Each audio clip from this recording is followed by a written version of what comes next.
Hey, welcome everyone to another episode of the two Abdullahs. Today it's going to be lit. It's going to be an exciting show. We have the Apostate Prophet Ridwan joining us today. And how is everyone doing? So before we get started, I want everyone to go right to the stream. Click on the thumbs up. Click on the thumbs up because we want lots of people to come and join and see the show. Going to be an excellent show. So before anyone else does anything else, click the thumbs up. We have no thumbs down yet, which is a good sign. Good sign. Yeah, how's everyone doing? Apostate Prophet, welcome. Thank you so much. I already did the thumbs up yesterday, so I don't have to do that. But thank you. Thanks for inviting me. Glad to be here. Awesome, Gondal. How's everything on your end? Hello, everybody. Nice to have you guys back again. It's a special episode with Apostate Prophet, and it's going to be fun. We're going to be going through some of the silly Islamic narrations in the Quran and Hadith. In fact, like we were going through them before we started, and we found that there's some new ones that even all of us haven't come across before. So going to make for some cool discussions, and we're going to talk about, I had some talking points like some silliness of the apologists, the moon splitting, why did Allah stop these miracle events, Then we'll talk about some authenticity of miracles, and then some contemporary drama going on YouTube between AP and some Muslim apologists. But let's get back to it. Oh, yeah. So before we jump into the slides, let's just go through let's talk about some of the drama that's been going on, some of the back and forth, AP. So what's going on with Sajid? You and Sajid had a little bit back and forth. Sajid Lipham. So if any people don't know, Sajid Lipham is a Salafi Muslim. I think he studied in Medina. Yeah. He's been one of the guys that's been, publicly attacking Yasir Qadhi as well. So this is like the neo-Salafi crowd, the crew that thinks they know better than their own scholars who have like more experience, more maturity, actually imams in the community. We're like talking to people like, Sajid was one of those guys right up there bashing YQ for making that zombies video. Oh, how dare he say there's zombies in the Quran, astaghfirullah, like, blah, blah, blah. Whereas Yasir Qadhi is trying to do damage control, trying to keep people Muslim. He's trying his best. You got these young Salafi guys just like, shut up, you don't know anything, you're an idiot. But apparently he's been going back and forth with you now. So what's going on with that? Well, it's funny. What happened, how it started, is that there's this Muslim apologist preacher guy called Uthman ibn Farouk, and he put up this billboard which says Jesus will return, Jesus is a Muslim, are you, or something like that. And I found that very funny, and I thought, hey, I never actually talked about the whole absurdity of the idea that Jesus was a Muslim, which Muslims always claim, and I just made a short video. I didn't want to extensively talk about it. I just made a short video in which I said, the title was Jesus a Muslim? And in that video, I basically briefly explained, without even going into any sources or anything, just explained the logic of how absurd it is to claim that the Christian sources of Jesus are corrupt and false because Christians corrupted them, and you cannot trust the Christian narrative because Christians don't have any evidence for their interpretation of Jesus, but you are supposed to trust the Islamic sources, which have no evidence, which have nothing, which are only based on the Quran and Muhammad, which came 600 years later. And I basically explained that we have a historical Jesus that may or may not have existed, but which we have no reason to doubt. And if we go further into non-historical sources, then the next thing that we could trust would be the earliest writings about Jesus, which are the Christian sources, which are texts in the New Testament, the Gospels and epistles.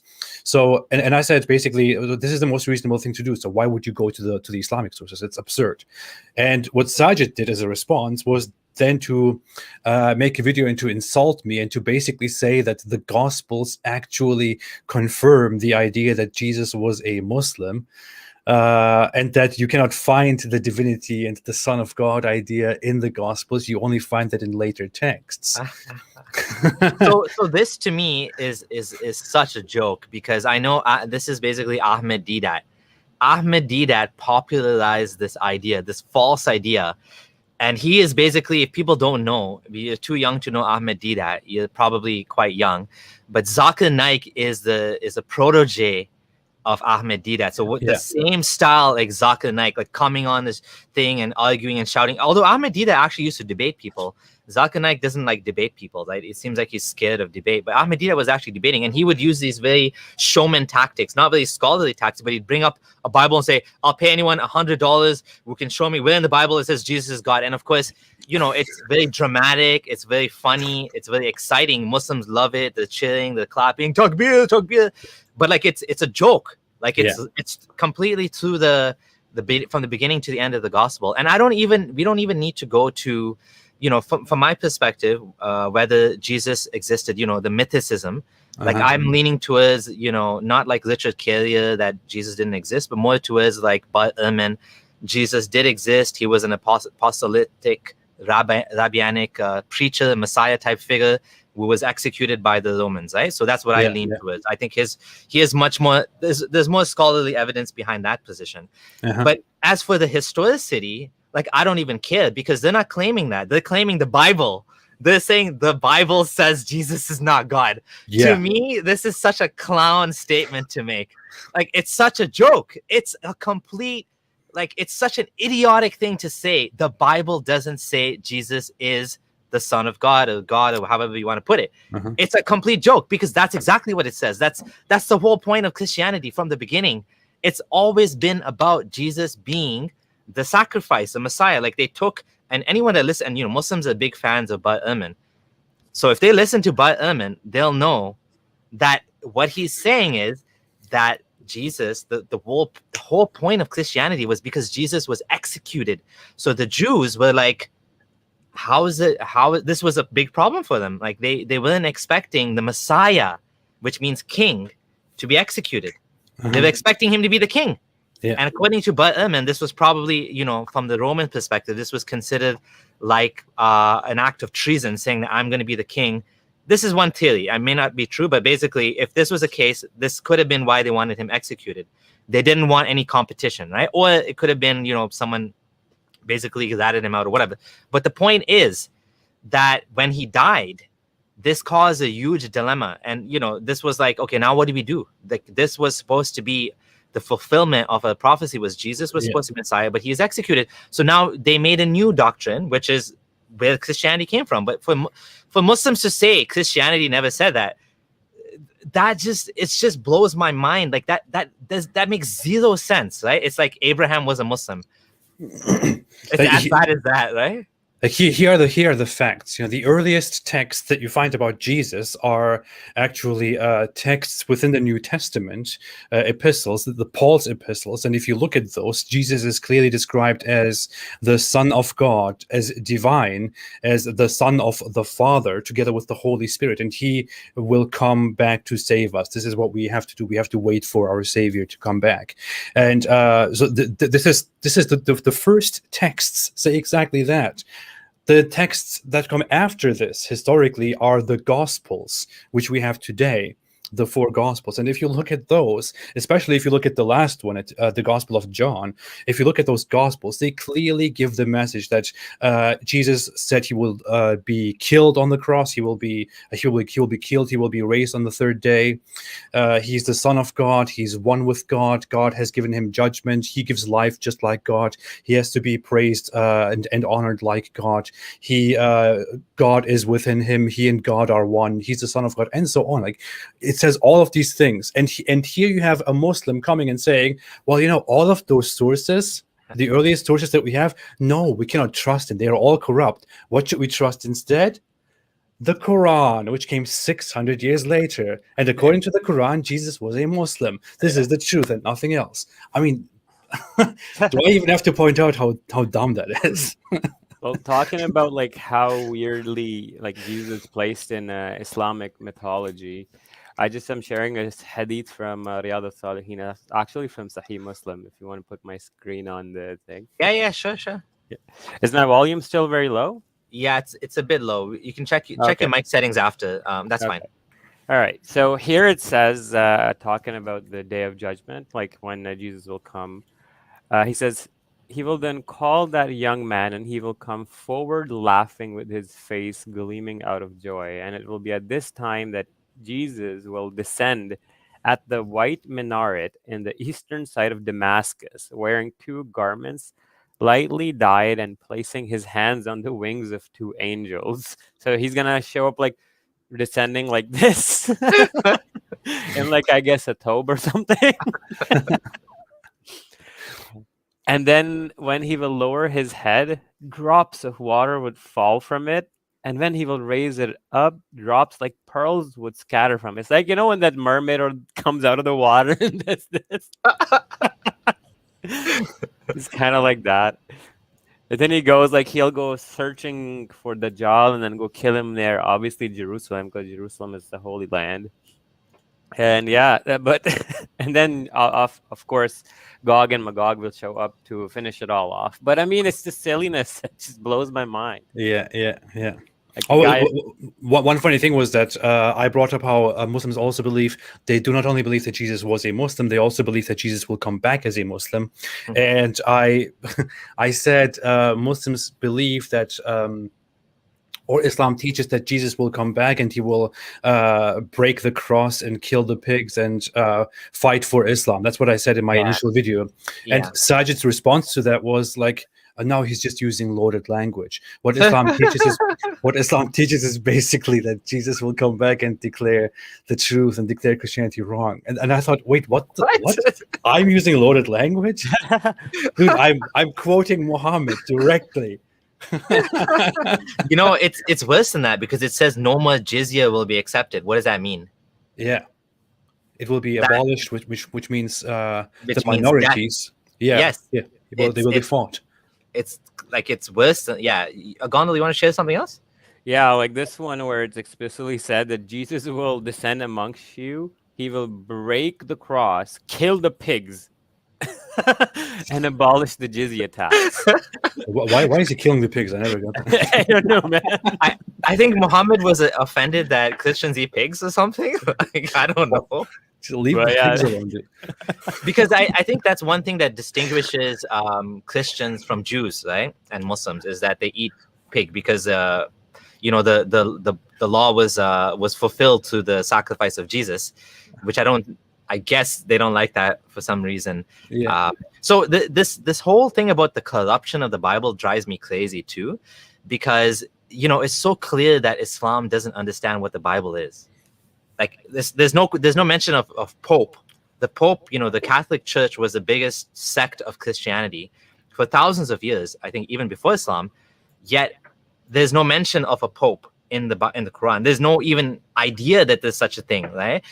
It seems like Muhammad had a very specific view of Christianity, probably Nestorian Christianity or something, some sort of heterodox, probably like almost like a heretical sect of Christianity that, it says in the Quran, don't say Mary Trinity. Yeah. Mary is not part of it. Like, where did that come from? Nobody says that. Yeah, like nobody says that, right? It is so ridiculous. Yeah, the Quran clearly says, it says that Allah will say to Jesus, did you say to the people, take me and my mother as deities besides Allah? And it's funny that nobody says that. No Christian says that. It's like, why does the Quran address it? There are no Christians who say something like that. Well, what about even the Uzair being the son of Allah? Yeah, that's another thing. Who says that? Would you say that? Yeah, it's a very general statement. It says that Christians say the Messiah is the son of Allah, and Jews say Ezra is the son of Allah. May Allah destroy them both. Which Jew says that? We don't even have any historical records of anyone saying that ever. It's like, it's dumb. I love that statement. That statement is such a checkmate right there for Muslims, because in the same exact statement, it uses the literal meaning of Son of God for Jesus. Uh-huh. So you can't even say it's metaphorical. Yeah. Yeah. It's saying, they say he's literally the Son of God, and Jews say, so unless you're going to say the first half of the sentence is literal, the second half of the sentence is metaphorical. It means like a father or something. Like, what? It's like, it's so clear it's talking about literal Son of God, right? There is even a hadith that's funny. There's even a series of hadith which mention that whole thing again, in which Muhammad describes that on the day of judgment, Allah will bring the Jews, or he will call the Christians, and he will say, "Did you say that the Messiah is also Allah, or is the Son of Allah, or something like that?" And they will be punished for their saying. And then he will call the Jews, and he will ask them, "Did you say Ezra is the son of Allah? Who told you this?" And he will basically then punish the Jews for saying that. That's what the hadith say, you know. Yeah, that's it seems like history wasn't a strong point for the author of the Quran. In fact, I just found this website. It's Dr. Jonathan Brown's website from 2016. Yeah, he did a response to this, right? Quran and the Jews, and he actually says that he's generally Jews just don't believe it. And he finds this one instance of it, and that too doesn't really make sense, because the Quran is a timeless book for all Jews and all people, so it shouldn't be just limited to one Jewish sect and not mention their correct belief at all. You know, but yeah, it's a very interesting read if you want to go through it. I'm just sharing this. Yeah, I did on my blog. I have an article on this very topic. I looked into this in great detail, because I do think that this is one of the biggest mistakes in the Quran. But going back to the Christianity thing, again, it's so obvious that, you know, it's obvious to me that Jesus is not God. Bible is not literally true. But it's also obvious to me that whoever wrote the Quran had no idea what the gospel was, right? There's this Injil. There's the Injil. There's no four gospels, but there's no such thing as Injil. There's no gospel. It's actually four gospels. And the very earliest gospel preached the divinity of Jesus. Like Jesus is God. So, you know, it's so wrong from beginning to end. And, you know, my eyes opened up to this after kind of around the time I was doubting Islam. I was looking for content. I started reading and, you know, looking at David Wood's content as well. And he actually made some really good points. For example, one of the points, I think it was from David Wood, is that Jesus doesn't fit into Islamic theology. He makes no sense. Not at all. You have all of these prophets, and for some reason, Allah decided, okay, Jesus has no dad. And then just continued the rest of them, everyone else has a dad. But like in Christianity, Adam and Eve didn't have parents either, right? That's what the Quran says, right? That's what the Quran says. But there's a reason for Adam and Eve not having a dad, because they're the first humans. What's the reason for Jesus? What's the reason for interrupting the human lineage for Jesus? Yeah. Whereas in Christianity, like the story fits in, like it makes sense. I don't believe it, but at least it's consistent. Like he has no dad. His dad is God. In Islam, he has no dad, and that's just it. He just has no dad. It's more than he has no dad. He had a virgin birth. He came. He apparently preached something. Nobody knows what he preached. He died. He was a complete failure. Nothing authentic is left from him. So why the hell did he come? Why the hell did Allah send him under these very dramatic circumstances? Actually, that's a good point. It makes no sense. Actually, not only that, the other thing that makes me laugh is the way he failed created the biggest false religion in the worship of on mankind, which is Allah's fault. Allah did that. Allah made it look like he was like, if this isn't such a joke by now, like how do people believe this? It's like, yeah, I'm gonna take this religious story that Christians believe and I'm gonna change it. I'm gonna say, yeah, I made him look like he was crucified. Why would you do that here? Huh? I'm just doing some math here, because the hadith says there's been 124,000 prophets. How many years? Like, okay, let's do the past 10,000 years. We know, like after the agricultural revolution, when human civilization really started, right? Do the math. 10,000 divided by 124,000. Man, these prophets have been coming like raindrops from the sky, and still Allah failed. None of them was successful. It's very funny when you think about it. We talked about this yesterday with David on our live stream. The Islamic teaching is that there were 124,000 prophets. They were sent to all mankind. And the Quran's message is clearly that Allah never punishes a nation unless he sends a prophet to them to warn them and to tell them, hey, stop disbelief and believe in Allah. So this is the point. It is about justice. Allah sends prophets that warn these people so that they have a chance to believe in the truth, and then Allah does the whole accounting and punishes them and rewards them. But then if you look at history, you see we have no records at all of any of those prophets appearing and successfully preaching any message anywhere. We do not have any scripture. We have nothing at all. After Muhammad's time, we have 1,400 years with people all around the world, again, without any messenger, without any prophet who warns them about the truth. So what exactly is the point of that? It makes no sense. All of the prophets too, all in the Middle East too. That's the other thing. yeah. Like we don't find this theology in China, in like anywhere outside of. I mean, obviously it reached there eventually, but like you said, it's all in one place, right? And someone's saying, I still don't get Jesus coming back to Earth.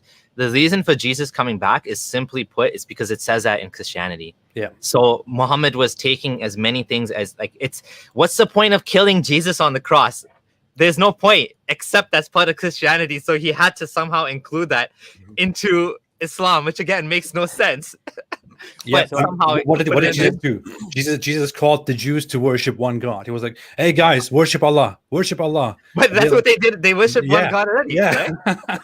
Yeah, that's a good point. It's redundant. I feel Allah is very redundant and inefficient. I just did some math. So if you divide 124,000 by, let's say, 10,000 years, you get the figure of 12.4. So there should be a prophet every 12.4 years for the past 10,000 years.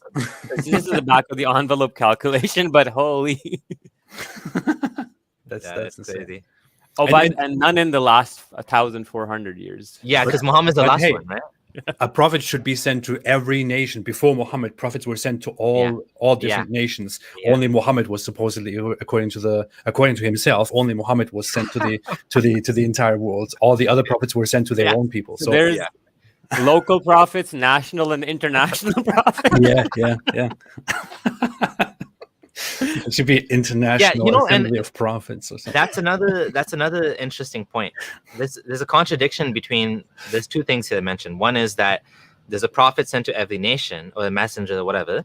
Then there's also another statement that if you didn't get the message, and a lot of Muslims make this into like a majority thing, that if you didn't get the message, then you're excused.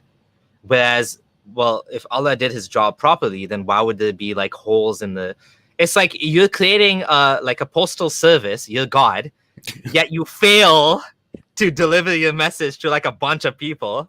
Like what you created this, you created a video game and it's full of bugs. Like half of the levels don't work. You can never reach some of the like there's some diamonds you have to get to, but like you can never get to them, right? The developer made it impossible or something. He sent 124,000 patches to update the bugs.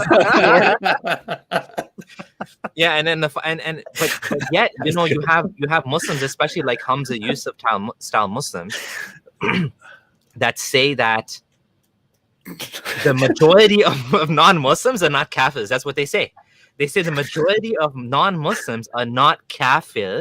Why? What does kafir mean? Someone that denies the truth willingly and knowingly. So like we would be probably would be kafir because we know Islam.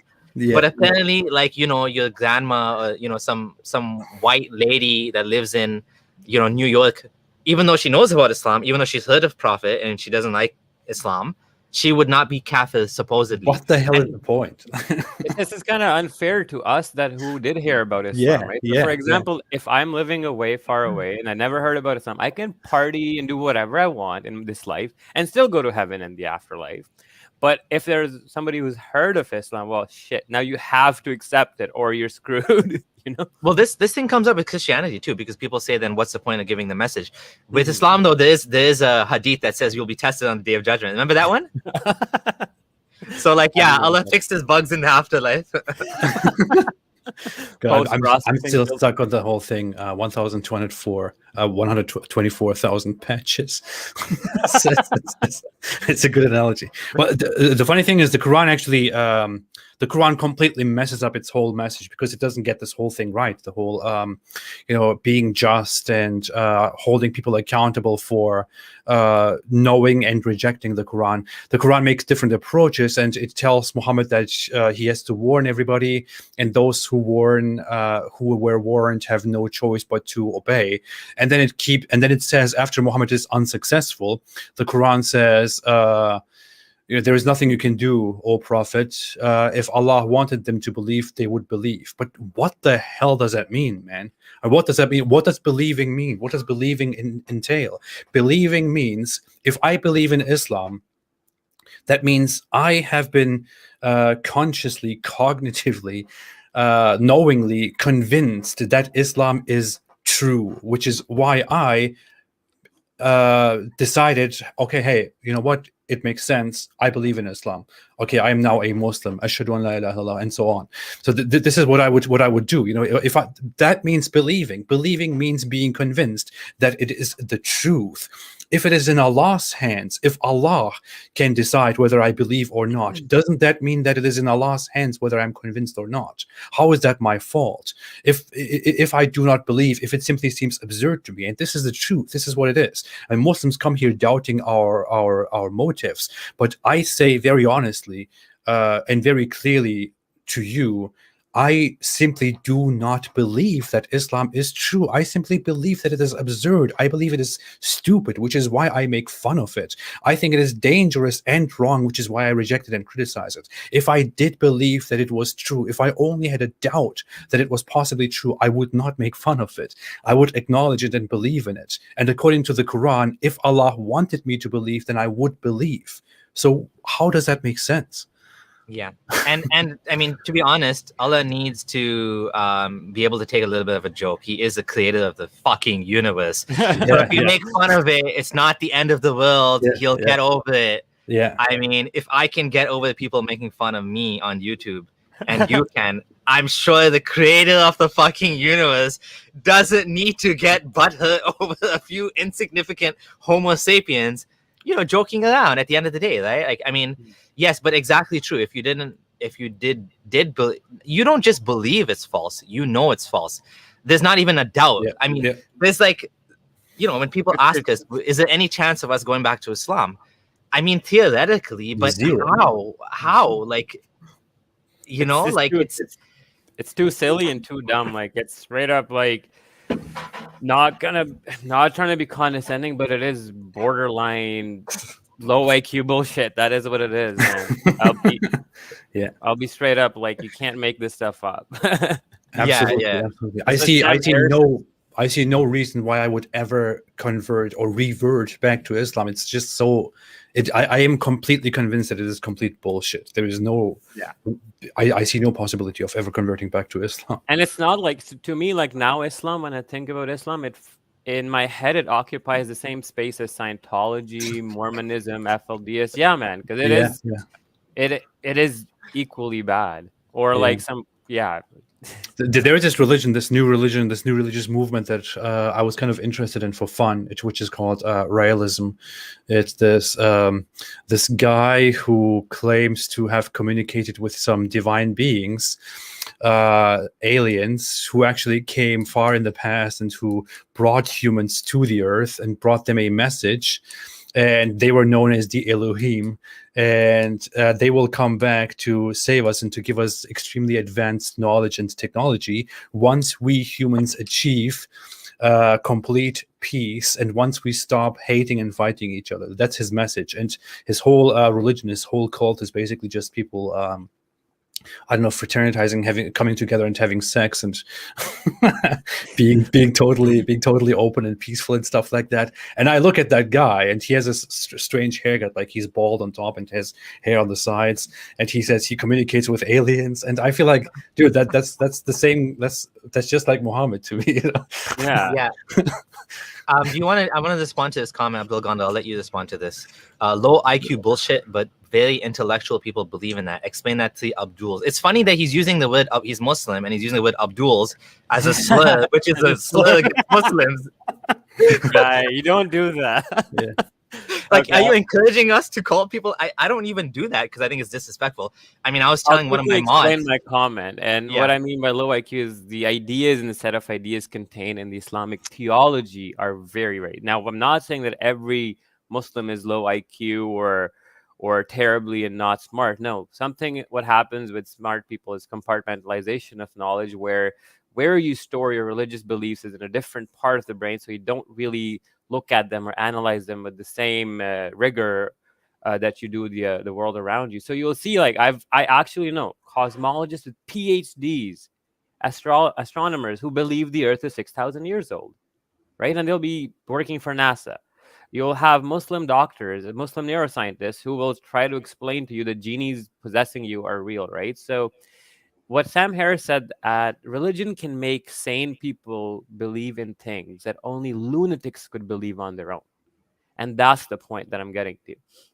Yes, we're not saying Muslims are low IQ. We're saying that these things are, if you were presented these things, like Apostate Prophet just presented the most ridiculous religion. Abdullah Gondal's done this on his Facebook. He's taken an Islamic story of Muhammad speaking to the genie in the cave. Sorry, not the genie, the angel in the cave.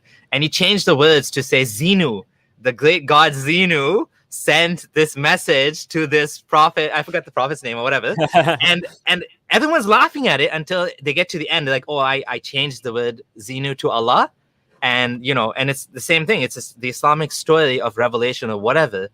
But like when you present it to it in a different context, you'll laugh at it. But when you present it to it as, under the guise of childhood indoctrination, it's very difficult to let go of that, right? Okay, I'm going to share your screen, Gondal, and then we'll jump to the slides. But this is something that I wrote kind of like a mockery, but just switching the words around. And it's basically literally changing the words of the Quran verses. If you look at it, chapter 16, verses 101 to 109. And when you zoom in a bit? Yeah, for sure. Yeah. Control plus on the keyboard. Yeah, there you go. Okay, thanks. So Zenu knows best, is where Allah is and all that. But when you read it this way, and you think about it, and then you realize, holy shit, this is actually really terrible, hateful, and the way it's written. Can you read it? So when we substitute a command in place of another, Zenu knows best what he reveals. They say, you are making it up, but most of them don't know. Hey, the holy robot has brought it down from your Lord. Truthfully, in order to stabilize those who believe and as guidance and good news for those who submit. We are all well aware that they say it is a human being who is teaching him, but the tongue of who they allude to is foreign. Well, this is in clear English tongue.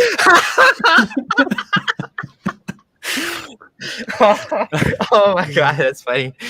Those who do not believe in Zenu's revelations, Zenu will not guide them, and for them is a painful punishment. It is those who do not believe in Zenu's revelations who fabricate falsehood. These are the liars. Whoever renounces faith in Zenu after having believed, except for someone who is compelled while his heart rests securely in faith. But whoever willingly opens up his heart to disbelief, upon them falls the wrath of Zenu. And for them is a tremendous torment. That is because they have preferred the worldly life to the hereafter, and because Zenu does not guide the people who refuse. It is they who Zenu has sealed their brains and their ears and their eyes. It is they who are heedless. There's no doubt in the hereafter they will be the losers. At least you got the brain part right instead of the heart. It's because the Quran says heart and you say brain. That's actually accurate. But yeah. But when you do it like this, you realize, oh boy, it's terrible.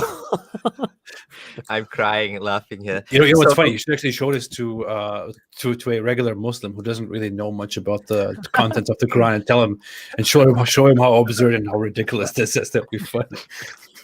I mean, that's the point. I mean, the funny thing is, just one last thing before we get to the slides. Like Surah Fa-Qaf, that whoever wrote it, I'm not going to mention, that was the point of it, is to make you realize like how stupid the Quran is. And of course, Farid was like criticizing Surah Fakov, saying, this doesn't make sense, crushing and then hanging.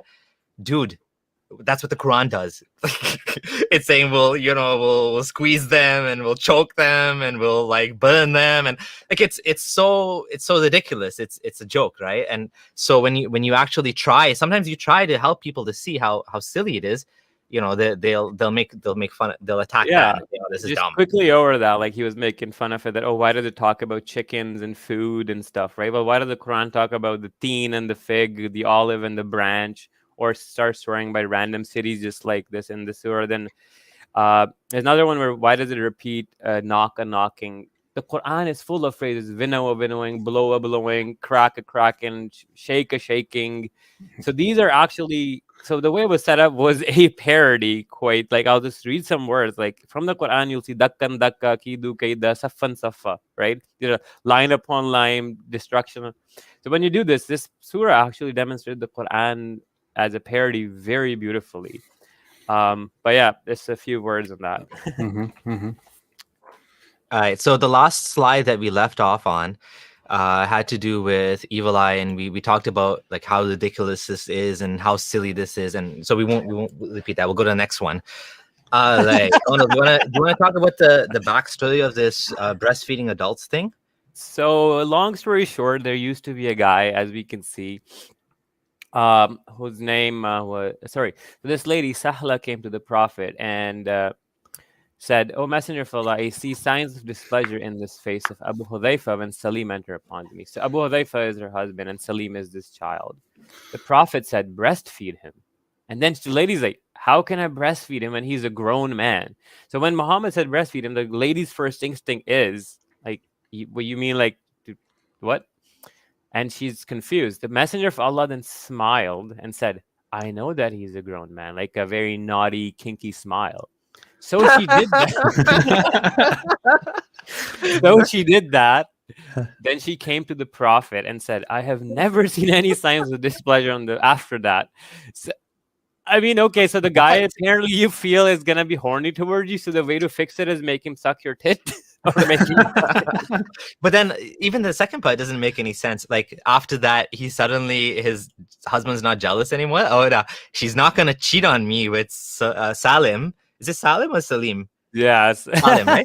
He's not gonna cheat on me because he already sucked his breast. What? Like, what's funny is Aisha took this as a precedent for all men that she wanted to see that are not al-mahram. She can make them like this. So there's a hadith where she started asking her other sisters who were lactating to call all the men to go breastfeed her 404. Did they mean to express the milk like in a bottle or something? They don't mean literally like, yes. So that's another controversy. Some scholars said that it was to put it in a cup and then give it to the kid. Okay, the adult, not kid. Yeah, adult. Sorry, but like, what's the point? Would that change? It's like so complex for no reason. So then Sheikh Albani said no, it actually means literally sucking from the tit. And then there was this huge controversy on Twitter recently with our beloved Muhammad Hijab, the guy with the most modest name. He has hijab in his name, and he's talking about. And then there was a huge controversy where people are saying, well, how can the Prophet say this? And why is Sheikh Albani saying that grown men can suck on women's tits? And there was a fatwa, I remember, from, I think, Al-Azhar or something, where if a woman wants to work in a company where there's men around, she should breastfeed her co-workers or something. Jeez. So, yeah. Oh, boy. Yeah, it is so weird. I never really got into this whole breastfeeding issue in Islam. Although I looked at so many things. I looked at so many embarrassing things, so many nonsensical things within Islam. I feel like I kind of just went around this whole breastfeeding thing because it sounds so absurd to me. I still feel like, wait, this can't be real. Like there must be some catch to it. There must be some weird something to this, right? I mean. I almost like, to me, this is almost like as obscure, even though this is in like one of the main collections of hadith. it almost feels like it's so obscure because nobody would ever do this in today's time. At least I would think so. What do you think, Gondal? I mean, Does this is someone why Mohammed Hijab came out and said to some other Yeah. Muslim guy, said, "Okay, can I suck your wife's tits?" Yeah, something to that effect, right? I mean, I was just laughing when I saw that because he was giving them the same treatment he used to give us, like, like those vulgar framings of, like, can I do this? Would you let your wife do this and that? Like he's doing the same thing to the Muslims, and I was just like, they're laughing and clapping. I'm like, there you guys go. Now you know what we had to deal with all this time, right? This is what we're dealing with. So there's this one hadith where it's really funny, where Aisha takes this one incident and then projects it as a common theme or practice that should be maintained. So here, Salama said to Aisha, a young boy who is at the threshold of puberty comes to you. So Aisha was hanging out with this kid or a guy who's about almost mature. And then she says, I don't like that he should come to you. So then Aisha suddenly said, don't you see in Allah's messenger a model for you? And she also said, the wife of Abu Hudhaifa comes to me and he's a grown man. And there's something that rankles in the mind of that kid. Whereupon Allah's messenger said, suckle him.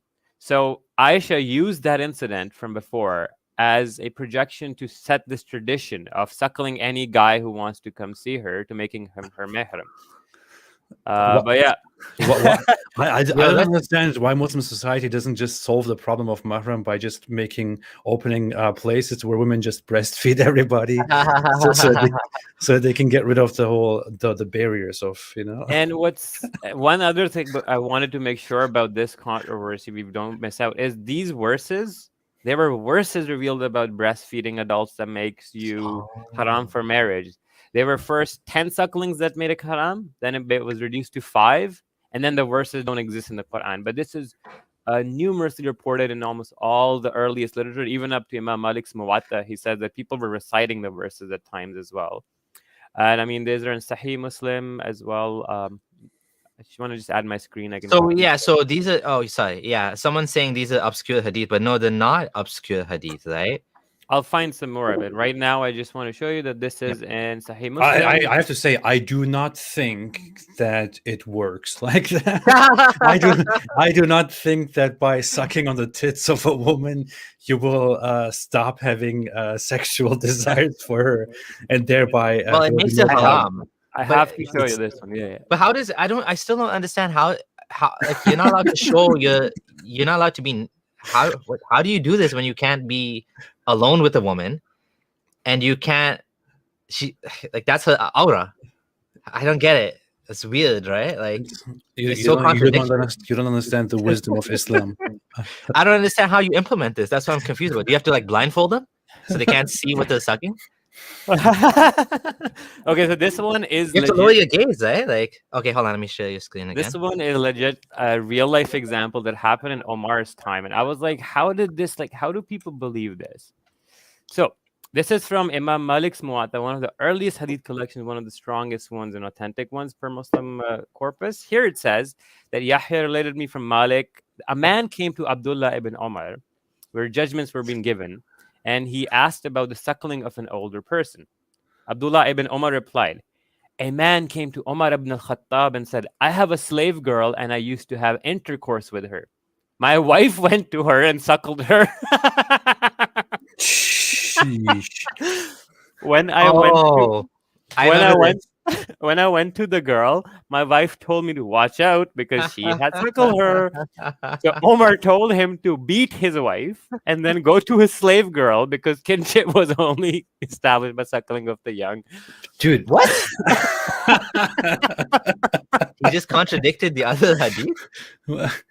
I mean, just trying to make sense of this. It's such a mess, man. I don't know.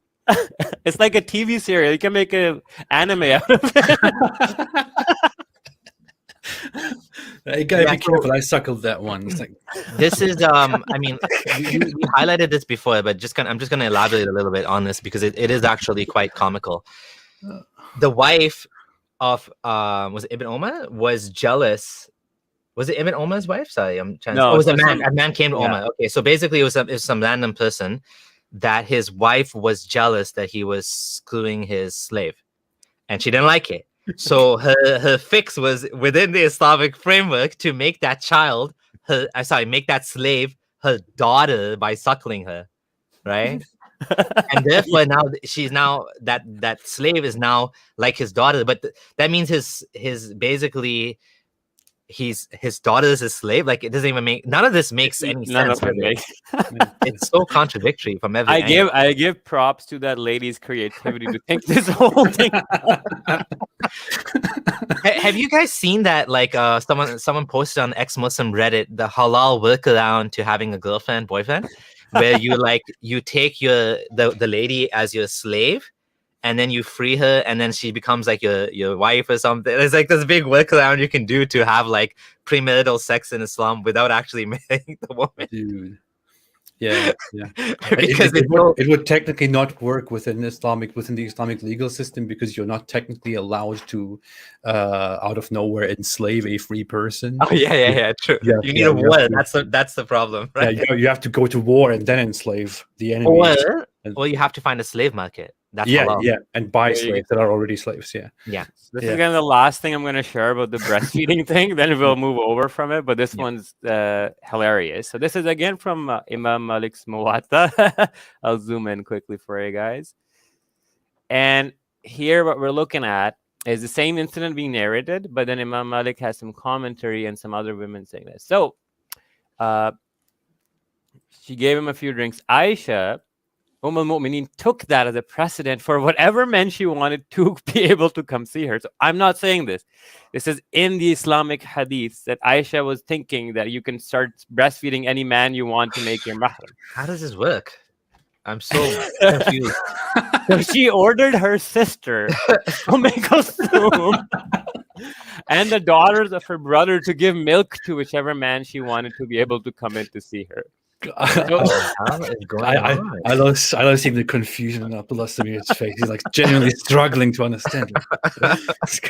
I don't understand. I'm so lost. Like what's going on? Like so how does this square with Islamic modesty and strict segregation and no premarital sex? Like I'm so lost. And like I don't get it. Like was this actually happening? Yeah, and then the other wives were literally mad, and they're like, no way, that was just an exception for that one guy. So that also shows that that one guy was not into the cup feeding. He was a literal feeding. And Aisha took that as a precedent, sending random men to her sister to go suck my sister's titty. But it says, it actually, like all the hadith is showing, say suckling. It doesn't say express or milk, drink. It says suckling. So I don't know if the translation is bad, but that's clear what it means. I think we have to go to some Islamic scholars together and have to ask them to demonstrate to us how this works. And that's what Muhammad Hijab was, I think, trying to argue, right? Isn't it? Like exactly. Like how can you please show us how this works? Well, he was saying he was so these. I think what happened was the Islamic scholar was a Muslim scholar was defending it, and he was like, okay, well, prove your point, like, you know. Yeah. Can I suck your wife's tits to make her my mahram? I think that's what he said to him. I don't know if he said can I, or would you, something like, you know, you should let her do that or something, right? I'm pretty sure he said can I think I have a screenshot here somewhere because I used it. Wait, so saying, hey, you want to suck my titties, it's like a sunnah? Oh my god, I don't understand this. I'm just like, I'm so lost because as a Muslim, I never heard any of this. I mean, I read it, but I didn't ponder on it. Oh, here. Let me bring this up here. Share my screen. Here. Oh my god. Oh my god. Okay, can I suck your wife's tit to make her mahram? I love how he capitalized it all. He took a page right out of Aisha's book. Okay, can I suck your wife's tit to make her mahram? So he's arguing against it, basically. Like he thinks it's not allowed, right? Yeah, he says it's absurd. It should not be what these Islamic what scholars like Albani teach. It is absurd to him, and he's challenging them to think about the logic of that. But of course, their reaction is like, "What the hell is going on with you?" So this Omar Chatlia, I think, because he's a scholar. I mean, Muhammad Hijab was forced to apologize to him, right? Something like that. Well, they Well, he basically blamed it forced on the him meds. they basically compelled him to apologize and to get off Twitter. He hasn't been on Twitter since after this incident. He apologized, left Twitter, and he didn't come back after that. And he also said that he said, "I apologize. I am currently taking some heavy medication because I have back pain or something like that. Tramadol. And Yes. this is and that medication makes me say very strange things in public and private." And he blamed it on the medicine, which is just so dumb. It's Yes, obviously his personality and style Yeah, to be very I don't know what the word is, vulgar and in your face sort of tactics, eh? Right now that we're talking about Muhammad hijab, I have to show you another thing that I came across, and this ties into the golden shower thing. And I was shocked to find this myself. I'm like, holy shit, how does this even exist? I'm just trying to go on my Facebook. Perfect. And this is about, okay, I'm gonna phrase it. Sahabas were vampires. They would drink blood. And they're not just vampires, they were urine drinking blood vampires. So I'm gonna quickly share my screen from my Facebook, and I had this post a few days ago, and I was even shocked. Like, this is what blew my mind, like completely blew my mind. We've heard of those people drinking his spit and rubbing his spit infested stuff. So if you go to this link here, Islam Web, okay, Islamic website. Question: the authenticity of the hadith stating that people drank the urine and blood of the Prophet. What WTF is what you're gonna say, right? And it says it's one day Muhammad had cupping them to him, and this one guy came, and Muhammad said, "Go throw out the blood," but the guy took the blood and drank it. And then Muhammad learned about this. You want to explain what cupping is? Cupping is, you put these cups on your skin and you make a puncture mark, so it kind of sucks some blood out. Hijama, so it's very popular Middle Eastern, and some athletes do it too. But the evidence for that to help is not that conclusive scientifically, but it's an old kind of like treatment that's been used for thousands of years. Kind of like a homeopathic treatment. It's clean the blood kind of thing. So in another narration, the Prophet supplicated to Allah for him not to be touched by the hellfire, and wiped his head. So this guy who drank Muhammad's blood, Muhammad validates the act by praying for him and telling he won't go to hell. And then it's reported by Daraqutni, Al-Hakim, and all these names. And Al-Haythami, rahimahumullah, says, consider the chain of narrators of this hadith to be a sahih one, and the other has graded as Hasan, so it's sound. So it's a sound narration. Moving on to the next one. Another one that the Prophet he was urinating in a container that would be under his bed. This was a very common practice in the Middle and the Dark Ages as well, back in time. He didn't want to get up at night again and again. When he asked his Abyssinian woman or slave servant, where is it? Because he found the container empty. She just told him that I drank your piss. So, and then in another narration, Ibn Jurayj reports that Muhammad actually prayed for this woman to have good health and whatnot. And there are a bunch of these hadith. Now, what's funny is I'm going to go another Islamic site just for those who are curious. There's not one, there's not two, there's a bunch of them, and they're authenticated by Imam Suyuti, Tabarani, and they go into a whole detail. Anyways. I have to say one thing to be fair. There is some controversy around this. Like, I remember looking up Islam Q&A, which is a very notorious website for Islamic questions. But when you look up this question on their website, they have a fatwa on this matter where they say that that certain reports are sound, but that the conclusion cannot be true because drinking urine and drinking blood is always haram, even if it belongs to the Prophet. That's what they say, for example. But other sources like these say, well, the sources say otherwise, so therefore it seems like this is okay. So there is some disagreement among these different Muslim sources, but you will find these crazy sources everywhere in the world of Islamic believers that say certain things like that the blood, the sweat, and the urine of the Prophet are holy, and things like that. And I heard that myself in real life when I was a Muslim in religious environments. So it is really strange. Yeah, I was. I think I think this is not something that would affect Muslims' day-to-day lives anymore, because obviously the Prophet's dead. You can't touch his blood or whatever. To preserve his So hair, it's but a not moot his point, urine. right? But yeah, you're right. In Sufi, yeah, here's a list of scholars. Ibn al-Hajar al-Asqalani, Imam Suyuti, Imam Ghazali, Ali Qari, Ibn Hibban, Haytani, al-Manat. There's so many scholars, actually, Islamic scholars, that have said this. I think this is later on. This is what you call cognitive dissonance, because what do you do when you have two contradictory things? Like, one is just like I'm still trying to get my head around how this adult breastfeeding thing works, because on one hand, it's haram to see a woman naked, obviously. Like I don't. It's not clicking in my mind. So as a Muslim, I'd just be like, it's one of those memes with the red buttons, right? The two red buttons. It's like, which one is it? Like, you can't figure it out because it's a contradiction, right? Well, this is how you do it, Abdullah. This is how you do it. Like, the woman sits there, she gets ready, and then you go there and you're like that. Okay, do you have it ready? Is your breast ready? Where is it? Here. Okay. That's how you go. That's how you go there. Okay, I got it.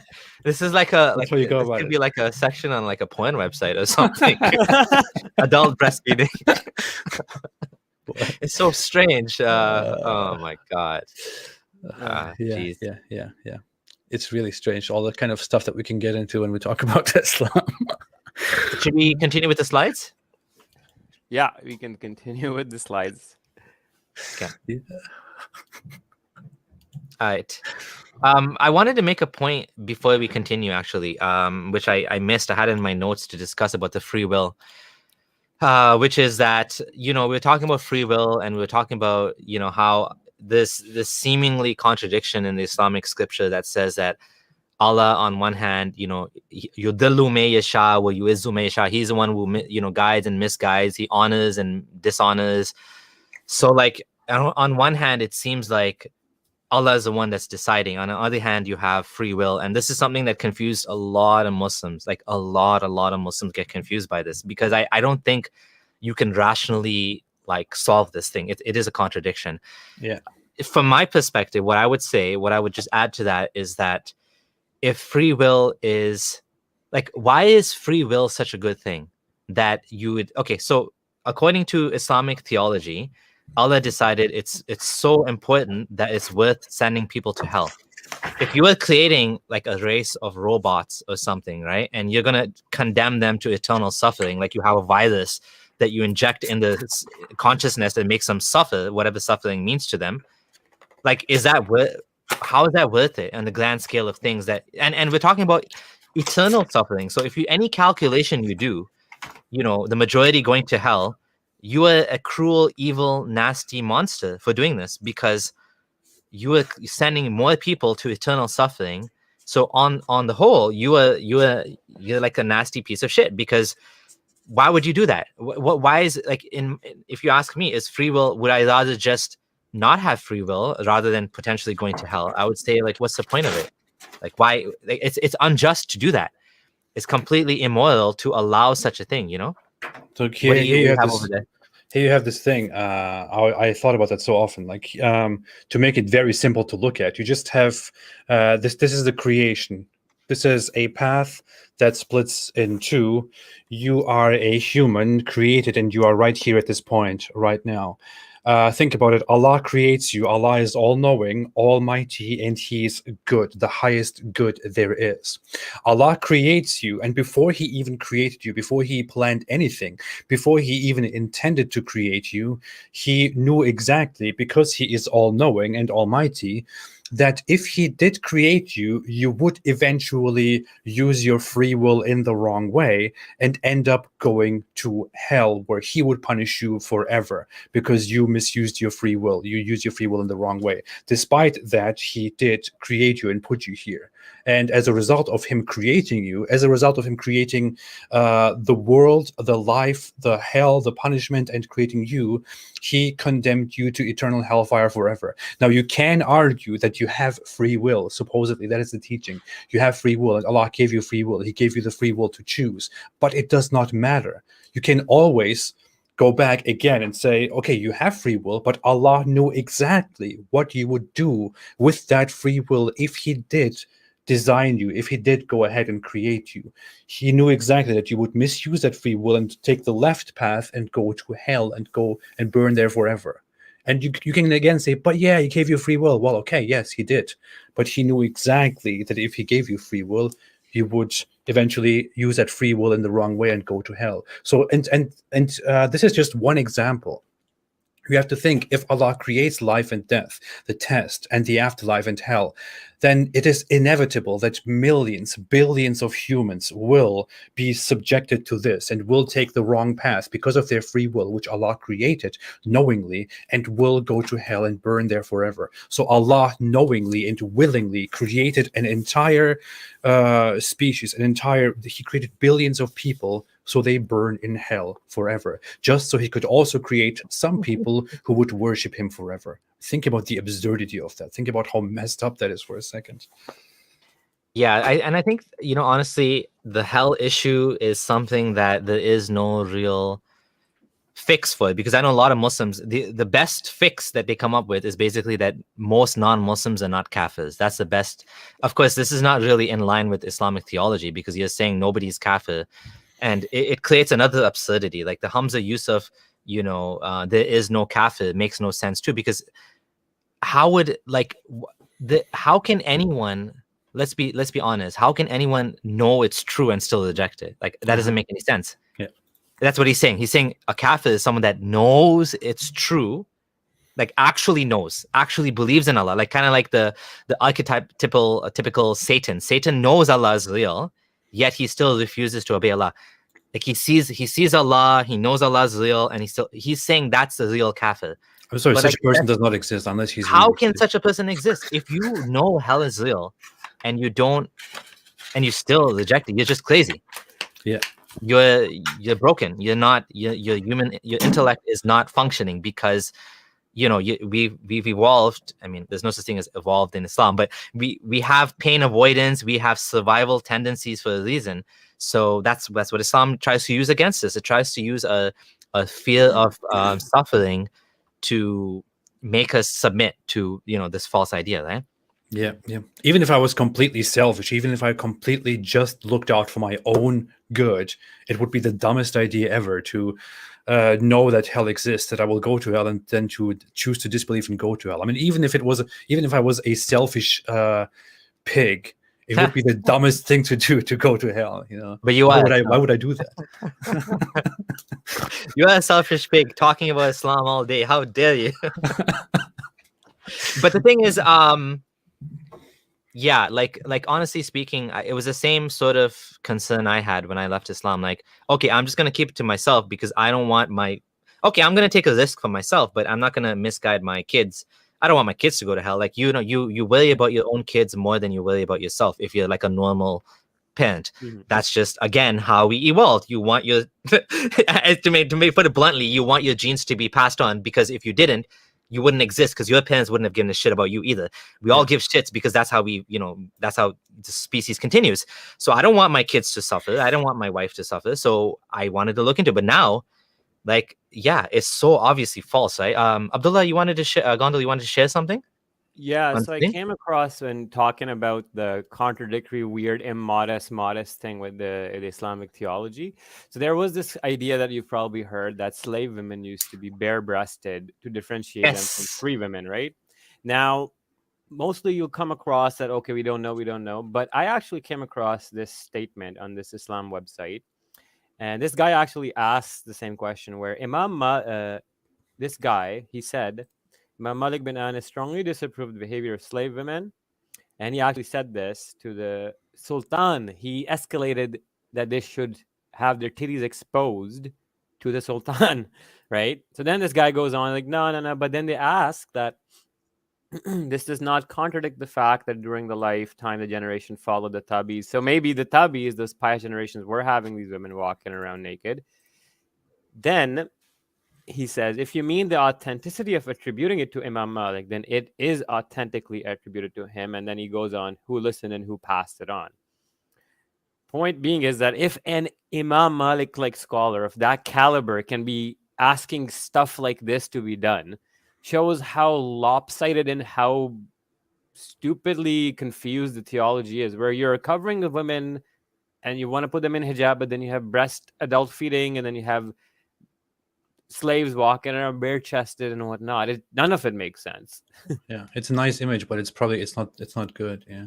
Yeah, so this is something that I remember shocked me as a Muslim, Yeah. that I had Hizb ut-Tahrir. So this is a funny thing about Hizb ut-Tahrir. Because of this, Hizb ut-Tahrir considers pornography halal.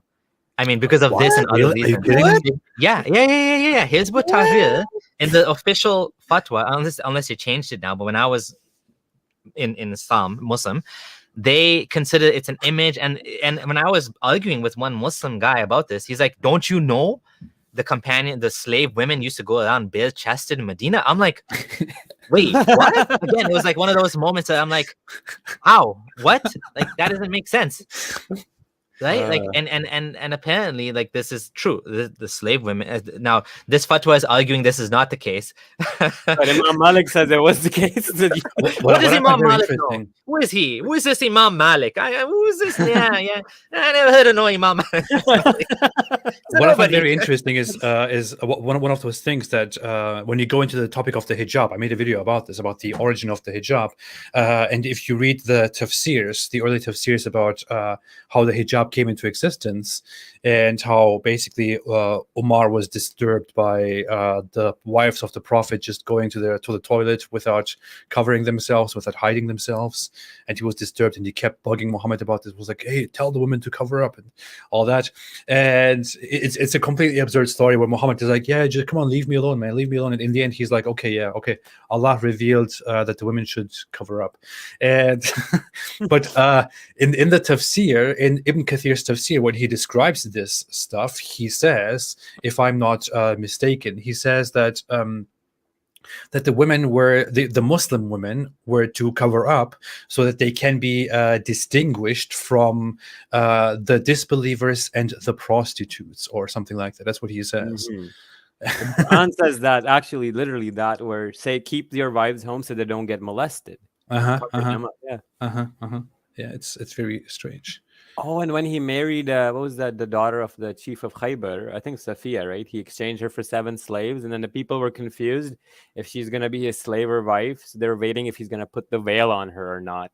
So if the veil was on, she wouldn't have been his wife, apparently.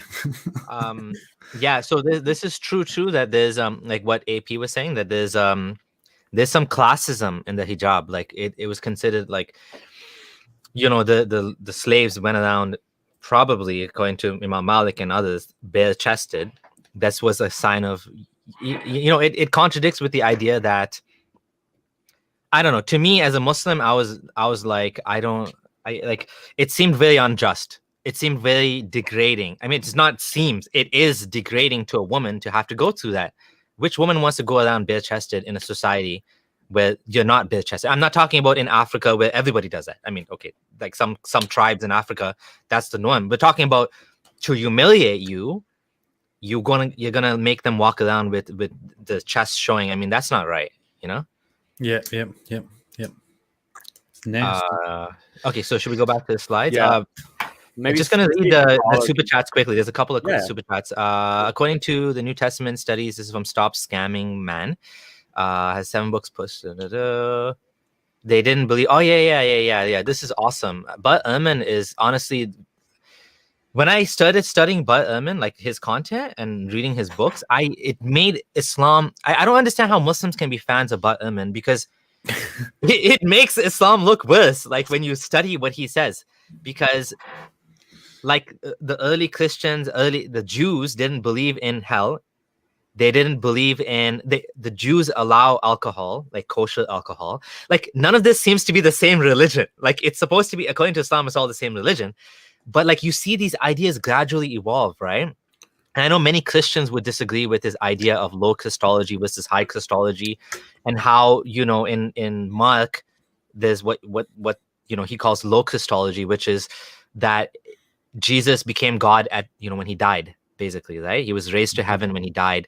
But then by John, he's God in the beginning. He's with God, right? So you can see this evolution of higher and higher Christology. Now, of course, Christians have the responses to that, where they say, no, it's always the same Christology. All the Gospels say the same thing. But he's looking at it from a different perspective. From his perspective, and I agree. You see that when the virgin birth comes, I forget whether it was Luke and Matthew. It's in the middle. That's when Muhammad took it from. He took basically not the earliest ideas, but something that evolved in Christianity, whatever I guess he heard, and he made that part of Islam. So, I do think this is, but Ehrman is a gem. Studying him, it just gives a lot more perspective on Islam, in my opinion. It shows, unfortunately, he doesn't make comments on Islam itself. I would love it for him to say Islam has problems in its preservation, and like the way he does with the Bible. I think he doesn't want to get canceled. Maybe, I don't know. He has at some points actually now been a little bit more upfront and said things against the Quran's preservation being true, but on his blog, and it's closed to members only, and it's not like he's going on YouTube and saying it. But anyways, that's not a specialty. I actually had some communication with Bart Ehrman. I actually texted with him a while back and was thinking about inviting him onto my channel. Maybe even having an in-person discussion interview. I was just thinking I couldn't really decide what exactly I should do with him, what exactly I should talk about with him. And I was thinking maybe I could devise something that would connect the goal of my channel, which is the whole Islam analysis, with his work and his criticism of Christianity. And if I can come up with something, I would like to invite him, because he told me he would appear on the channel. But yeah, well, I'm still thinking about that. I could actually do that. I think it's a great idea. Like I said, the stuff I read actually made me even more confident that Islam is false, because you can see the evolution of the theology. So maybe that'd be something worth talking about. Hi AP, any thoughts on having the vids dubbed into, say, Indonesian, Urdu, and Malay? I got these questions forever since the beginning of my channel. I just don't know how I'm supposed to take care of that. I'm not a very organized person. I'm an extremely disorganized individual. It's very hard for me to take care of my scheduled videos. So it would be extremely hard for me to also take care of subtitling all of my videos in different languages and employing people who subtitle those videos. I don't know. Okay. Fair enough. So this was quite the topic, eh? Yeah.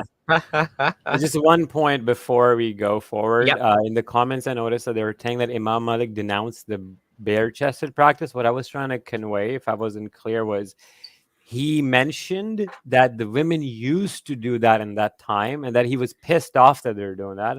And that quote is authentic. That means that's being used as evidence to show that the Tabi'is did in fact have this happening in their time.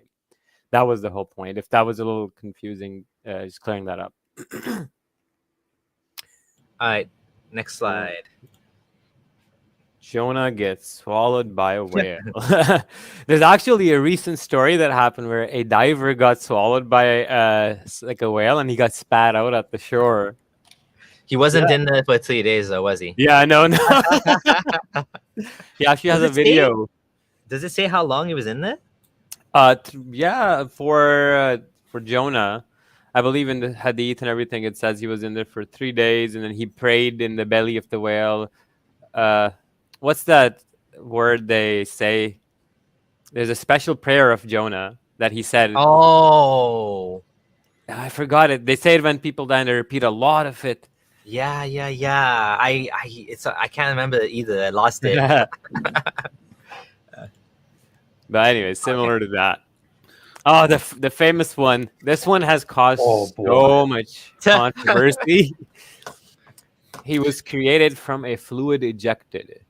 You know what's so funny about this thing? Semen from backbones and ribs. I had this debate with Nader Ahmed the first time that I had a science debate with him, and we were basically arguing how the Quran is full of scientific mistakes, and he kept pushing me to bring up this scientific mistake. And I'm like, hey, I don't want to talk about this. I don't care. I want to talk about other things. And he's like, no, ask me about the Siemens from back. I'm like, okay, fine, let's do it. Let's talk about it. And then what he brings up is that the human body, when you actually look at the human body from the bottom, then the place where the semen originates is actually between the backbones and ribs. And so when you look at it from this angle, then it is actually true that it comes from a region that can be described as between the backbones and ribs. So therefore, the Quran is miraculous and accurate. And it's so dumb. Oh my God! It is not even accurate.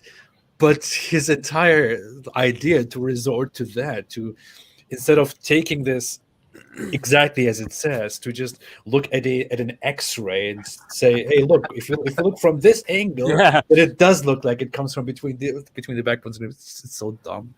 I don't like bringing this topic up either because honestly, it's like a dead horse that's been flogged to death.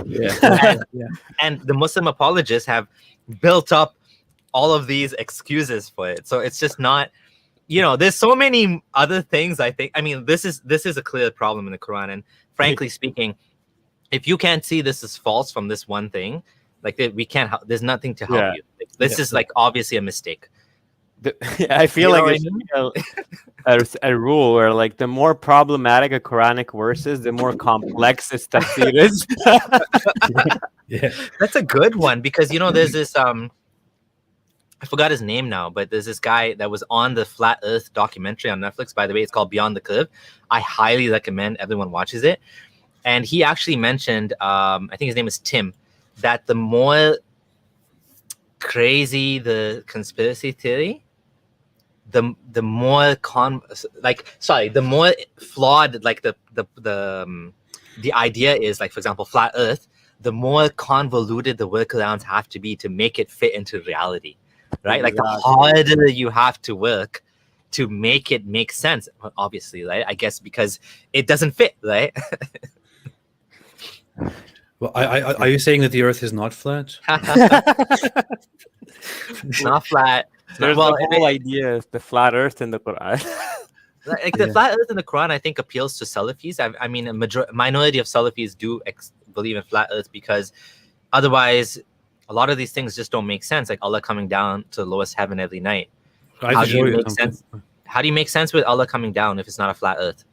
He can't come down to every different place. The Earth is flat, but Allah is so heavy. He morphs in the geometry of space-time to make it circular. Oh man, I've never heard that before. You'd make a good apologist. If the Earth is not flat, if the Earth is round, then that means that ships go like this on the side of the Earth, and that can't be real. That can't be true.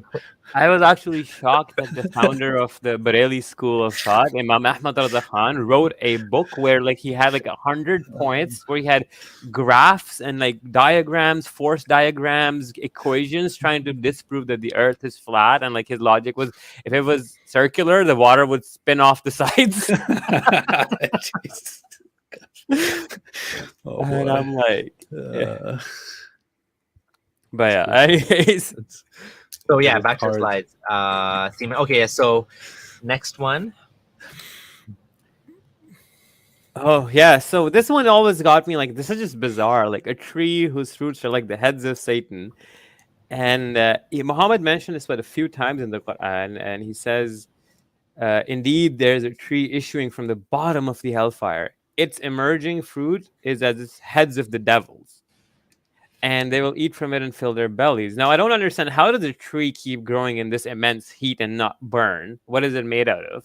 Then secondly, what kind of fruit are you looking at? Like spiky, thorny fruit? And like who Brother, came up with the physics of hellfire are different from the physics of this sphere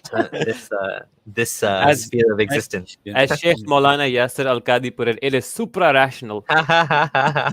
The jinns will also go and burn in the hellfire. The jinns are of smokeless fire, and they will go and burn in the hellfire. And it just you cannot grasp the physics of it. It's just yes, different. but Islamic scholars have an answer. You see, in the hadith, the Prophet said that he felt the coolness of the spittle of the jinn. So therefore, the jinns are made of fire, but they are not fire. Oh, okay, Yeah. And then hell has like different types of fire, because the breath of hell makes the cold, and then also the breath in the summer makes it hot. See, Islam has all the answers. You're just doubters. This one was just weird. Like, so this ties in with a lot of other hadith where Muhammad said the sun rises and sets between the horns of Satan, and he also forbid like praying right before sunset, or and sunrise, something like that. Oh, And yeah, that's the thing. You cannot pray at that time. I remember this really confused me as a Muslim. I was like, yeah, what same. the heck? Same. Well, like, when I started praying and I learned the exact rules about it. You can't pray at specific times, and I Why? my guess is there must have been some religious group that did this and worshipped the sun. That's the only thing I can come up with that makes sense. I think there was such an explanation. I remember something along those lines. Yeah, it's just weird. Rises between the horns of Satan. I guess that's probably an expression. I don't know. I'm reading a fatwa about this, and it says some of that is exactly as it is in the wording, that the Satan has horns and it carries the sun out. But, like, I'll share the screen. I mean, it's from Islam Web as well, but okay. Yeah. Yes. Some interpreters of the narration differ regarding the meaning of the horn of Satan. Some said that the meaning is exactly as in the wording, that the sun rises on the horn of Satan or between the two horns. This cannot be questioned. It's a matter of the unseen. But I don't get, if you're worshiping Allah, why does it matter when the sun rises? I mean, it rises in the horns and it sets in a pond. Yo, this guy was a wackadoodle dude. It's so weird, right? You know how Islam has all these things, these extremely strict rules about the symbolism of things, how you're not supposed to bow down in front of certain things. Your prayer is interrupted and invalid if something passes in front of you, and all this stuff. It's just so weird. Like these. And then they bow to a cube. Yeah. It's just a bunch of very strange rules. Like, why can't you just shut the hell up and just worship Allah if that's what you're doing, instead of worrying about all the, I don't know, washing yourself in this way and that way, and praying in this way and that way, saying certain words, having your prayers invalidated if you accidentally fart. I mean, seriously, it's really strange. So with the sunset one, I just want to quickly show you that these hadith are authentic. Oh, hold on. Let me share your screen 1 second. Okay, go ahead. So this is actually from Sahih Hadith from Jami' as-Saghir, and it's classified fully authentic. It says, where does the sun set? Muhammad asked the companion, and he doesn't, I don't know. And Muhammad then explicitly says that it says in a pond of warm water, like straight up. Okay, this is Albani's book, I think. And this is the verse that they're talking about, and the hadith actually uses the same wording in the Quranic verse. Wait, hold on a second. Are we talking about a crowd of people seen covering the sky? Oh, no. This is about the horns of Satan. I just wanted to. Sorry. I moved ahead too fast. Okay. Go back. So you were saying, okay. So this is the hadith that is Sahih, where Muhammad is affirming the literal setting of the sun in the pond. Okay. Mm-hmm. And then, I mean, this is from Sahih al-Isnad by authenticated by Albani. This is from Abu Dawud. It's another book. And this, again, it says, Muhammad is riding a donkey. Remember, the donkey is the worst sound. Allah hates the sound of the donkey, but Muhammad loves riding it for some reason.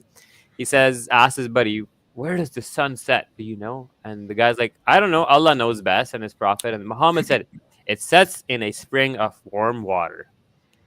You know what's funny? When you bring up this hadith, certain Muslim apologists say that this hadith is not entirely accurate. That's what they say, what they claim, because there are other hadiths that in a higher number that narrate the same story but don't narrate that part in which Muhammad says that the sun sets in a muddy spring, but in which Muhammad simply says that the sun goes to prostrate under the throne of Allah and asks to rise again, and Allah gives the sun permission, so also the sun rises again. And one day the sun will not be given permission, and then it will go and rise from the west, and that is when the day of judgment will come. And it's like, no matter which story, no matter which hadith you take as the real deal, it is just stupidly absurd.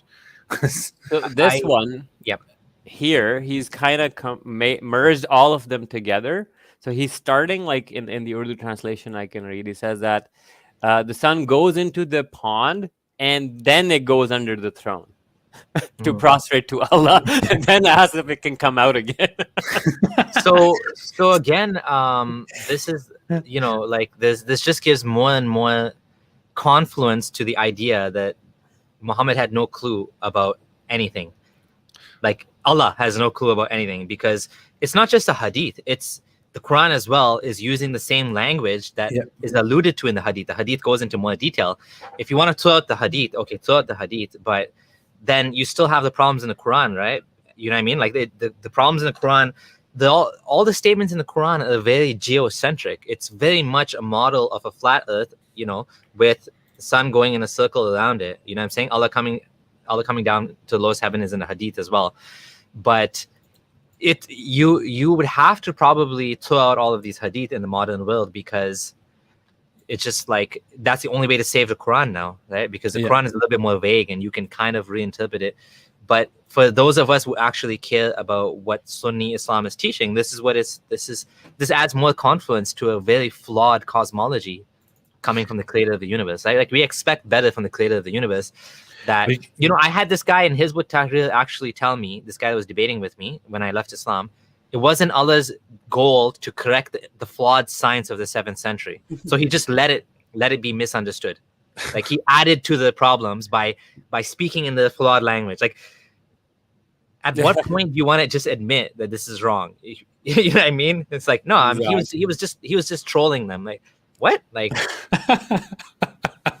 it takes some real absurdity, some real cognitive dissonance, some real willful ignorance to see hadiths like this accompanied with Quran verses that are so clear, undeniable, and you see very clearly in them that neither the Quran's author nor Muhammad, who I say is the same person, had any idea about how the universe works. And they clearly say that the sun goes somewhere at night.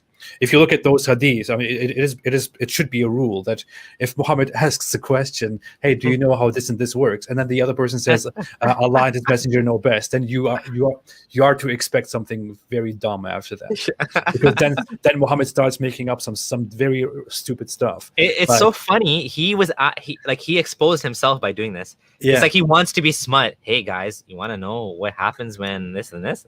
It's like nobody asked you. Know best. Nobody even asked him. He's asking them to ask him. Do you know what I mean? Yeah. Like this is like extreme narcissist. It's like I go to my kids.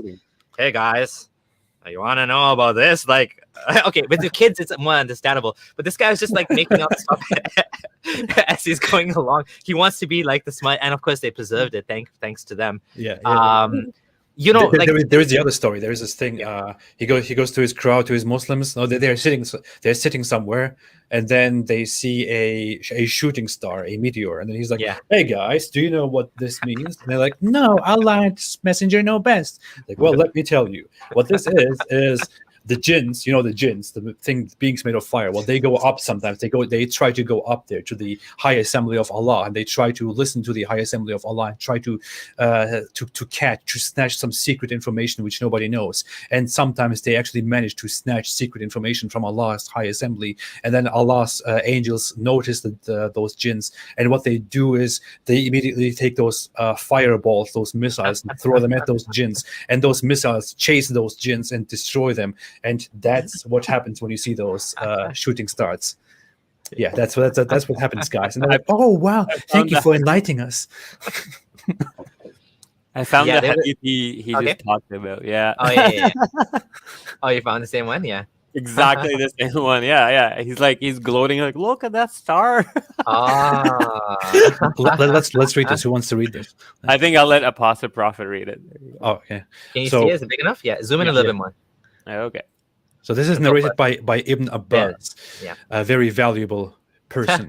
We were with the messenger of Allah while he was sitting with a group of his companions when they saw a glowing shooting star. The messenger of Allah said, when you saw the likes of this during Jahiliyyah, what would you say about it? They said, we would say that a great man died or that a great man has been born. The messenger of Allah said, it is not shot due to the death of anyone, nor his coming into life. No, no, no. Rather, when our Lord decrees a matter, he is glorified by the bearers of the throne. Then he is glorified by the inhabitants who are below them. Then those below them, until such glorification reaches this heaven. Then the inhabitants of the sixth heaven ask the inhabitants of the seventh heaven, what did you, Lord, say? He said, so they inform them. Then the inhabitants of each heaven seek the information until the news is conveyed to the inhabitants of the heavens of the earth. The shayateen, the devils, try to overhear, so they are shot at. So they cast it down to their friends. Whatever they came with is true as it is, but they distort it and add to it. What the hell, man? Oh my god. Stop talking nonsense. You guys are not medical doctors. Notice the seven heavens there. Yeah, the seven heavens thing is another big problem in Islam that used to puzzle me as a Muslim as well, because it makes no sense. Why is Allah having so many redundant loops in the transfer points? Like, why can't you transfer directly from one point to another? Why is it like one angel to another to another to another? And it creates this weird security loophole where when he's passing, it's like a Wi-Fi connection that's not secure without password. Yeah. Allah has bad internet. He's It's I was gonna say, like what you were saying, just to add to what you were saying, Ridwan, that the hadith basically confirm, like, you know, the hadith that says we talked about this in the last episode. There's not hadith, the Quranic verse that says one male witness was two females. Then you have a hadith that says, well, women are dumb. That just goes perfectly along with the Quran. I mean, meaning, like, if you wonder why would Muhammad say that, well, he told you why. So you don't need to guess. The sun setting in a muddy pool, you know, that's okay. That doesn't make sense. Well, look at the hadith. The hadith explains, well, it's going down in a circle around the flat earth, right? And it's asking Allah's permission. I actually had a very smart friend. His wife went to Harvard. I think she was a convert, Egyptian friend, one of the guys who runs Quran.com. And he actually told me, how do you not understand this hadith? It's metaphysical about the sun, you know, setting and asking for permission and blah, blah, blah. And I said, no matter how you look at it, the sun is always in the sky in the same spot. Like, there's no way to make sense out of this hadith, because if it's setting, if it's going and asking Allah for permission, but it's there in the same, like, you can put a camera on the sun, it's there 24/7. Now, if you want to make it into some metaphorical thing, that's totally up to you. But that's not how anyone understood it at that time, right? It's just now you're making it more and more unfalsifiable. What's the word? Unfalsifiable. Basically, you're making Islam unfalsifiable by saying none of these things. So, like the shooting stars thing, I don't usually use. I don't pick on that because, again, it's secrets of the unknown. But the sun setting in the spring, and, you know, Allah coming, these things actually cause problems because they clash with the real world cosmology, the seven heavens. We can find out what the seven heavens meant. And by the way, Bud Ehrman, I learned this from him. And the funny thing is, it was actually, it wasn't Bud Ehrman. It was Nadir was debating with, I think, Aaron Ra. And he brought up the seven heavens. And Aaron Ra was like, seven heavens, yeah, like Saturn, Jupiter, Mercury, Mars, and Venus, and the moon, or something, right? That's the seven heavens. Like, that's exactly Plato's seven spheres. That's what ancient people used to believe in, the seven heavens. Yeah. It's clear as day. And then he explained it so beautifully that, okay, this is, and he's not even, no, it was Richard Carrier. Richard Carrier did this with Nadir. And he said, okay, look, if the Quran, and he was using the example of the Bible, but it makes perfect sense with the Quran. If the Quran doesn't define a certain term, that means the people understand it already. You're not changing the meaning. So we look and see, what did those people understand at that time? And that's exactly what they understood, the seven planets. Yeah. Right? Like the big ones. So at that case, we can understand that like this is wrong. The Muslims today will now say it's seven universes. Okay, the first heaven is this entire universe, and then there's another universe. But like, that's not what they understood it as, right? And so I thought it was 7 layers of the atmosphere. That's even worse because that's just stupid. There's not even seven. Yeah, because seven the layers. Quran says that the stars are in the nearest heaven. That wouldn't make any sense. Yeah. Yeah, exactly. That alone blows that apart. I think Nadir tried to use that as well with me, and I'm like, no, the Quran says the nearest heaven has stars as lamps or whatever. Right? Gondal, how much time do you have left? Like about 15 more minutes. And Okay. then we can wrap it up. Yeah. So do you want to go back to the slides then? Yeah. I want to add something very brief. I won't Yep. go very long, but to the whole thing, when you bring up the whole issue with the sun not moving anywhere and being right there, what's very funny is I actually made a short video about this stuff in which I challenged all Muslims and said, hey, Muhammad and the Quran clearly described that the sun goes somewhere, that it has a stopping point, that it goes into a puddle, that it goes to worship Allah at night and comes back in the morning, and it will come back from a different direction and so on. How can you possibly believe this when the sun does not go anywhere? We revolve around the sun and all that, and the sun is there at that same point. And you know what the response was?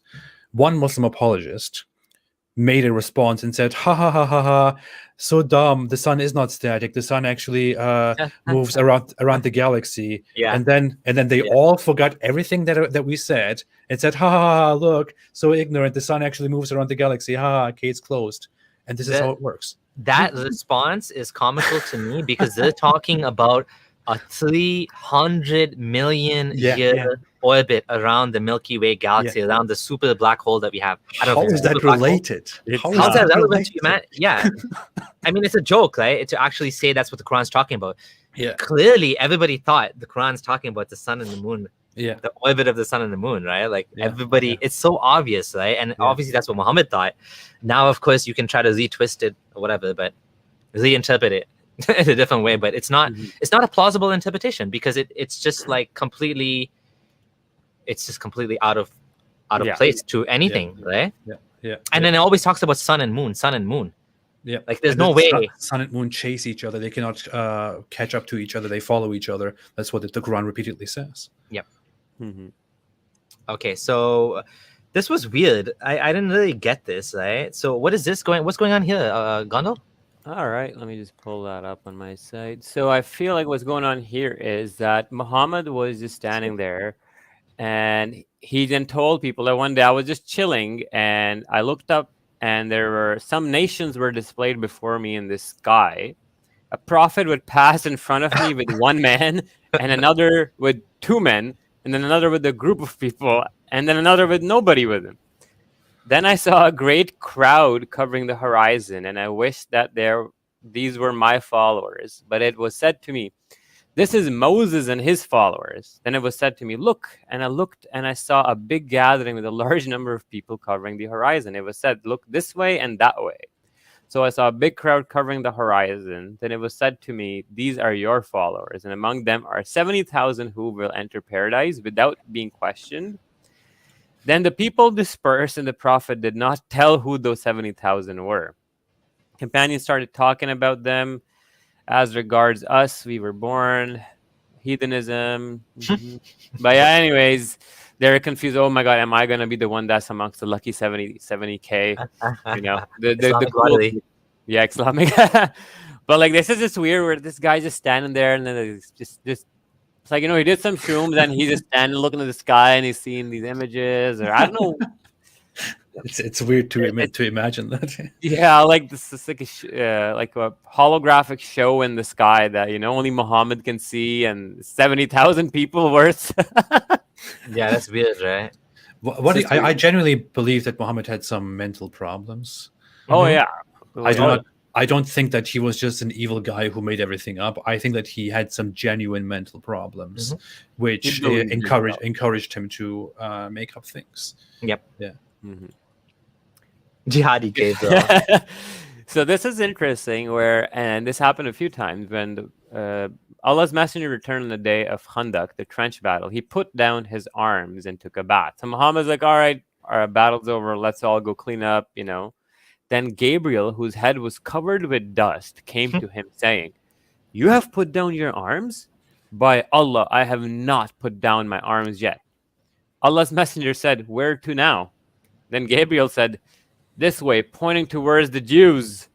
And they went towards them, and then Rest is history, where Muhammad slaughtered their 800 to 900 men and children who had pubic hair as a qualifier for beheading, and the genocide of the whole tribe. But the precursor to that was this jihadi Gabriel apparition came to him and convinced him to do it. This just makes me think again. Mental problems. He fights a war. He goes home, and then he sees this hallucination of the guy who says, "Hey, why are you putting your weapons down? We have more work to do. Let's go and behead that whole tribe." And he's like, "Oh yeah." The other good thing about that one is it's not just that this happened then with the Gabriel. It also happened a few other times too, and you'll see that Gabriel would pop up in the form of this guy named Diha al-Kalbi, where people will be standing in front of Muhammad like, that's your companion. We can see him. He's the guy that we all know. And then Muhammad like, no, that's Angel Gabriel. So another version says that it was that guy who was talking to Muhammad, and Muhammad's wife was there, and she's like, fuck's going on? He's just a guy. Muhammad says, no, it's an angel. And this is the Capgras delusion syndrome, whatever, it ties in nicely too. But yeah, it's just weird. And then angels fighting is like in the Battle of Badr, they won the battle for the Muslims. But then when they showed up in Ohad, shit, they didn't win the battle. They lost it. Right? Like, and then it's a weird when you think about how crazy the guy is. He's having angels sitting on here, angels writing your deeds, angels everywhere, angels throwing shooting stars at you, angels bringing revelation. It's angel a fairy him. Angel choking him. He's wrestling an angel in the mosque. Oh yeah. The genie. Oh yeah. No, that was the jinn. He's wrestling with the devil. That was the jinn. Yeah, I think that's the next slide. Yeah. Oh, is it? I think so. Oh yeah. That's right, God. Oh boy. I just want to hold on. I just want to point one thing out. Where is he? Okay. You guys talking about hadith? There's something wrong. We'll write hadith. If you guys have guts, then talk about Quran. We are talking about Quran too. Like, I mean, there's more content in the hadith, but like actually a lot of these things refer to Quranic teachings. Like, for example, Satan, the idea of devils and all of that, the specifics. And this is actually quoting the Quran, this hadith. This hadith quotes the Quran, right? You know what's funny? The hadith are more authentic than the Quran. There is no reason for you to believe in the authenticity of the Quran if you do not trust the hadith. If you do not trust the hadiths at all, then with the Quran, all you have is a book that was delivered by some people, brought by some people, and that makes some very, very big, extraordinary claims. You can only verify what the Quran is and why it says all the things that it says because you look at the hadith, and the hadith explain to you how the Quran came into existence, how it was preserved, how it came to be the book that you have. If you do not trust the hadith, if you throw them out, then you have nothing. You have no reason to trust the Quran at all. It's the same process of preservation. Yeah. But in this hadith, it's just that Muhammad literally has like fist fighting, like UFC match with the genie, when he's tackling him, and then eventually he says that Allah gave me an upper hand and I put Satan in the chokehold. So I don't know if he's getting the one back because Gabriel choked him. For the revolution. He's like, I'm gonna choke this guy. What's funny is, no doubt, I thought of tying him to one of the pillars of the mosque till he get up in the morning and see him. But then I remembered the statement of Prophet Solomon. Such a nice guy. Yeah. So wait, I'm just picturing Muhammad has this imaginary devil in his arm and he's dragging it to the pillar. I wanted to tie him up so you can all see him, but then I didn't do it. Yeah, so he's gone now. Okay, this one's good. Okay. Oh my god! Oh, I'll let AP read this one. Really? Will you do me the honor? I'll do it. You want me to do it? Okay, yeah, Samir, do it. What? Who? Samir? Okay, you do it. Yeah. Okay, I'm just gonna ignore the first part about putting on a cloak, blah blah blah. Okay, I don't know why they mentioned that about the cloak, which was perfumed, and there was a trace of yellowness on it. Why did anyone even bother to? It's a skid mark, bro.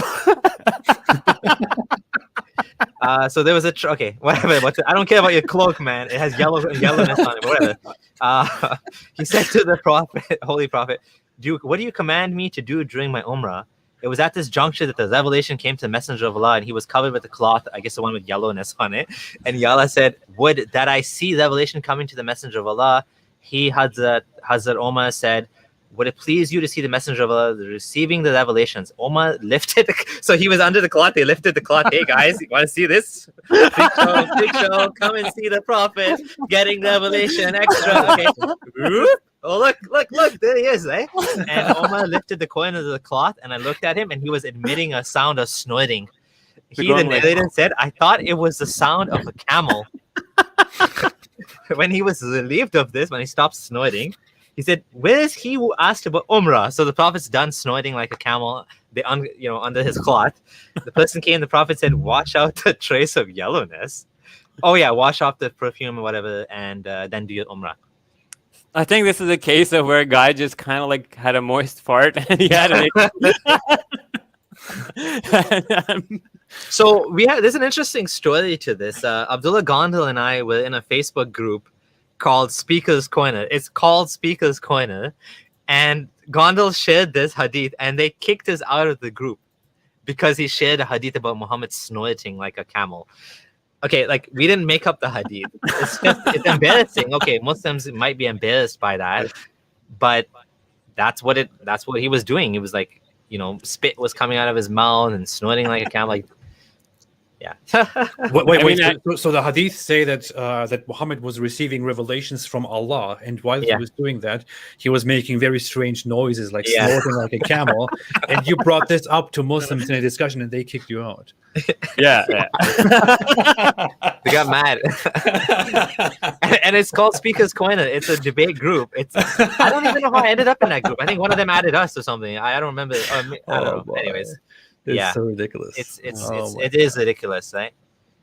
Okay. That just sounds. There are more hadith. There is, for example, another hadith in which Gondal, I'm sure you're very familiar with that one. It says that Muhammad, whenever he would receive revelations, he would hear a sound like the ringing of a bell, and he would feel very uncomfortable, and then the state of revelation would be over, and he would be very sweaty and things like that. In this one, you see that when he would receive a revelation from Allah, he would make very strange noises and be under a cloak. And it just makes you think. I mean, when I think about this, I think about from the few or the many psychology lessons that I got. What I think about is that Muhammad clearly seems to have a mental disorder, which give him certain seizures and certain delusions, which make him act and think in a certain way, and he has certain episodes after which he believes that he has received a certain revelation.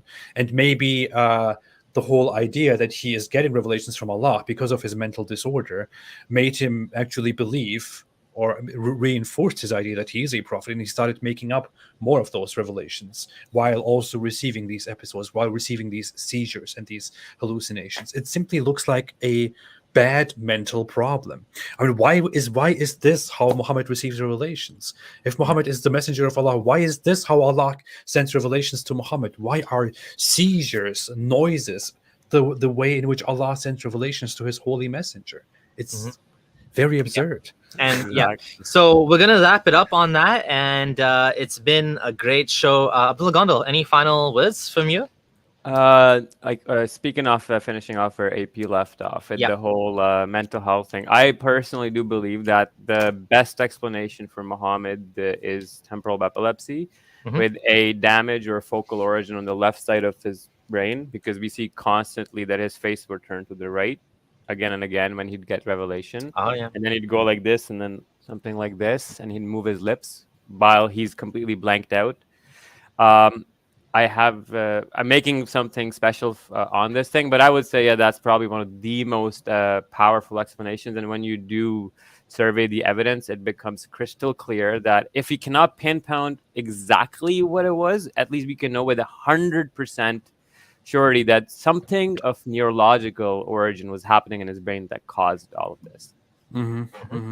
Absolutely. And thank you. That obviously always love your insight, and it's just amazing, that you're able to take your knowledge of Quran and Hadith and now what you're learning and, connect the two. Ridwan, any final words from you? I really enjoyed this show. I think this was really, really great. We went through a lot of fantastic stuff. I really loved this. We should do something together on my channel too. Yeah. We should also talk about the whole psychology of Muhammad and all that. But yeah, I really loved this. Thank you so much, guys.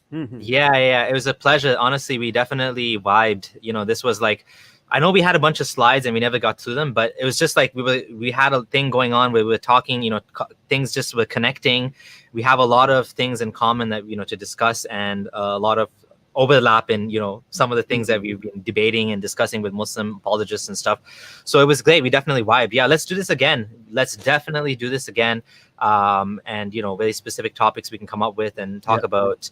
I was thinking, if you want to do a presentation on like the mental health on AP's channel, we can also have somebody like Ali Rizvi, who is a pathologist, certified and practicing medical doctor. We can have him on the panel, and then I have a couple other neurologist friends. Maybe we can talk about in detail. It'd be cool. I would love that. I would love that. Totally do that. Yeah. Sure. I would say I know less about that, so maybe I wouldn't be a part of that one. But like, if we're gonna do another one on the actual Quran and Hadith, specifically, not necessarily on the medical aspect, then I'll be happy to be part of that. Definitely. Well, definitely. for sure. I would be honored. It would be awesome. Well, you know what? I'll start making the slides into like a PowerPoint. We did this one last year on Samir's channel, but I'll make a newer one, and in this one, we'll go on your channel, and we will refute Farid and his doctor buddy as well, because they also were involved in this back and forth with me. But yeah, it'll be fun. Awesome. I look forward to it. I'll be watching that one as well. And to everyone that's here, thank you for joining. Don't forget to subscribe to the channel, and to all of my moderators, Food and Religion, Beach Price, Andrew Mudden, and all of the supporters, Zara, and all the patrons as well. Thank you so much for continuing to support the channel and to help me to continue doing this work. Really appreciate it. Thank you to the All-Star team that we had today. This was a great show. Honestly, we can probably go on for 5 hours if you wanted to, but I think we've covered enough. This is enough for anyone to leave Islam. There's enough in, I'd say 10 minutes of the content, like honestly speaking. The accumulation of all of this, and surprisingly, nobody called in. Maybe not surprisingly, I don't know. I'm not sure. Like I said, I'm really happy when Muslims call in, and I'm a bit disappointed that no one called in today. I really, really love it when Muslims call in, and we're going to be respectful. We don't bite. We like having conversations, especially if you don't agree with what we're saying. I'd love to hear it. So in future call-in shows, the two Abdullahs, please do call in. We would appreciate your time. You don't have to be scared. Don't have to show your face even. Just be respectful, and we'll be respectful back. And like, deal with the content. And maybe this content is, we're not trying to be intimidating here. We're not going to make fun of you or anything like that. I mean, we're making fun here, but if you call in, we'll be respectful for sure, right? So do engage with us. I mean, we want that. We definitely want this sort of back and forth, and we want to make this a call-in show, not just us talking by ourselves, right? Like, we want it to be two-way street, not just a one-way street. So just keep that in mind. And thank you guys. And final word, AP. Stay away from Islam. Stay away from Islam. And Gondal, Science Akbar, what do you say? Science Hafiz? Science Hafiz. Science Hafiz. Okay, everyone. Thanks, Take care. everybody. Bye.